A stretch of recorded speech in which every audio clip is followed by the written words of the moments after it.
Bonjour à toutes et à tous, bienvenue dans le Sun Culture, votre rendez-vous du mercredi à 12h30. Aujourd'hui, je reçois Marie Roulier, coordinatrice du festival Celtomania, qui a commencé le 4 octobre, mais qui se déroule jusqu'au 30 novembre dans 16 communes de Loire-Atlantique.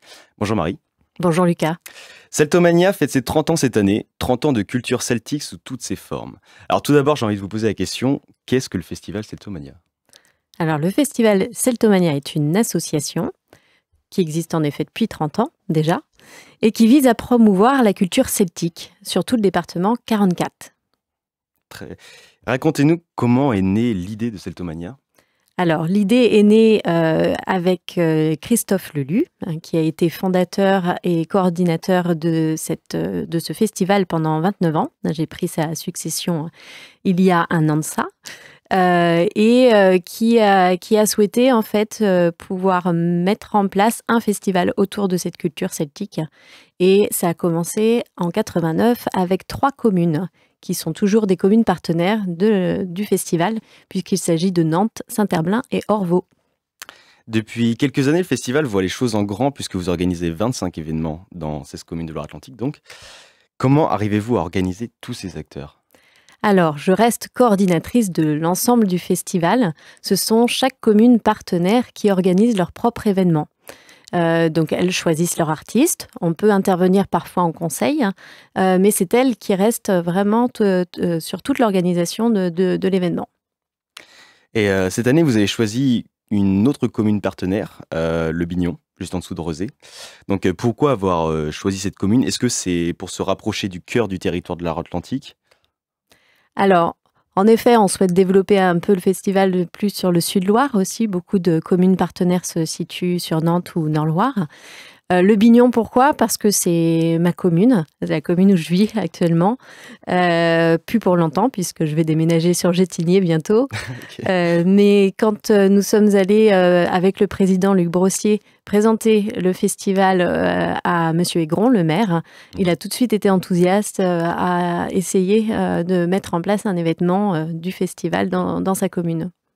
Et donc pour cette 30e édition, vous proposez des événements aux formes très variées, donc des expositions, des projections, des concerts, des balades contées, du théâtre entre autres.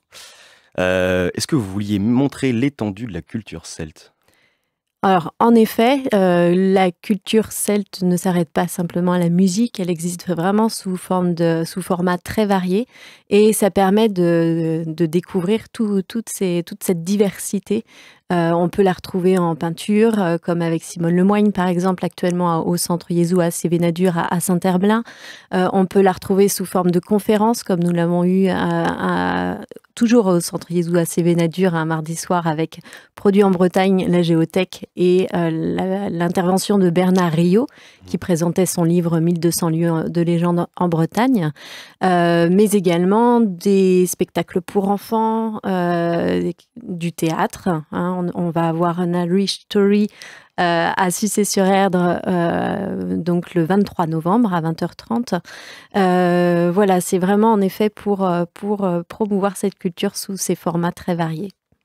Et donc les figures majeures et les plus connues de la culture celtique française sont, on ne va pas se le cacher, vieillissantes. Je pense aux 50 ans sur scène de Trian en 2020, aux 70 ans de Danar Braz ou aux 75 ans d'Alan Stivell. Observez-vous aujourd'hui une relève ou un renouveau de cette scène celtique aujourd'hui ? Alors, il arrive une scène émergente, celtique. On peut penser à Cécile Corbel, par exemple, qui a pu faire son concert à Capellia jeudi dernier. On peut penser à Gwenine également, qui interviendra à Saint-Étienne-de-Montluc, à l'espace Montluc jeudi 15 novembre.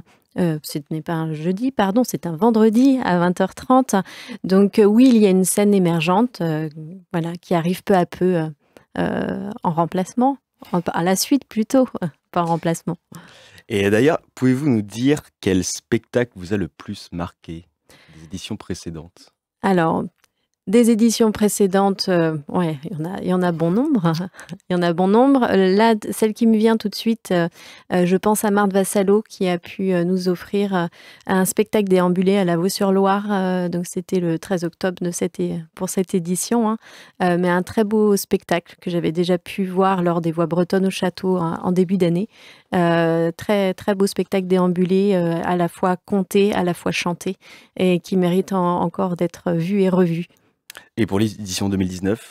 Et pour les éditions 2019, les scènes à venir, j'ai très hâte d'aller découvrir notamment le ciné-concert ce samedi soir au Lutetia à Saint-Herblain avec Cargo Winch, donc un groupe qui revisite des chants connus sur le thème marin avec des jeux de mots très subtils, suivi du film L'Irlandais.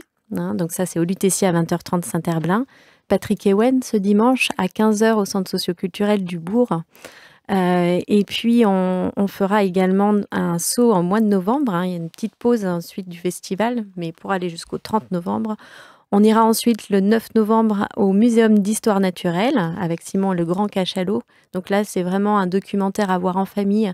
Le regard d'enfant qui s'est penché sur une exploration dans les Açores. Et c'est vraiment un regard aussi d'ouverture sur l'écologie. Donc là, c'est 14h au Muséum d'Histoire Naturelle. Et puis, on aura également à Trélières une séance de contes en galop avec Marie Schiffmin, donc le dimanche 10 novembre à 15h. Le 15 novembre, en parallèle de Gwynin, un documentaire sur l'Irlande, Magie Celte. Donc là, à Trélières, à l'espace Simone de Beauvoir. Puis à Blain, le 17 novembre, avec Yves Bourdeau, contes en galop dans le château de Blain. Et Bombardé-Orgue le 17 novembre également avec le duo Erwan Hamon et Hervieux. Donc très beau concert, je pense, à l'église Saint-Félix à Nantes à 16h, pardon. Et également, pour terminer en beauté, Mes souliers sont rouges, donc à la Fabrique à Chantenay le 30 novembre à 20h30. Ah, très très large programme donc. Tout à fait. J'aimerais parler du rattachement de Nantes à la culture et au territoire breton.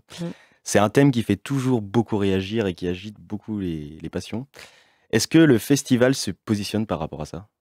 Alors non, le festival ne se positionne pas par rapport à ce sujet. La culture celtique n'a pas de frontières. L'idée, c'est vraiment de promouvoir cette culture et de la faire découvrir ou redécouvrir et de faire vivre cette culture enracinée et vivante, mais sans prendre de position politique du tout. Et comment le public y réagit par rapport à ça?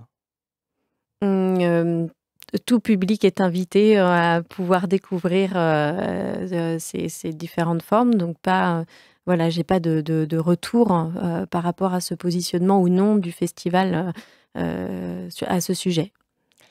Merci Marie Roulier d'être venue dans nos studios. Je rappelle que le festival Celtomania se déroule jusqu'au 30 novembre un peu partout en Loire-Atlantique. Pour les événements à venir, notez à Saint-Herblain ce samedi à 20h30 une soirée en 2 parties au cinéma Lutetia avec Cargo Winch et la projection du film L'Irlandais.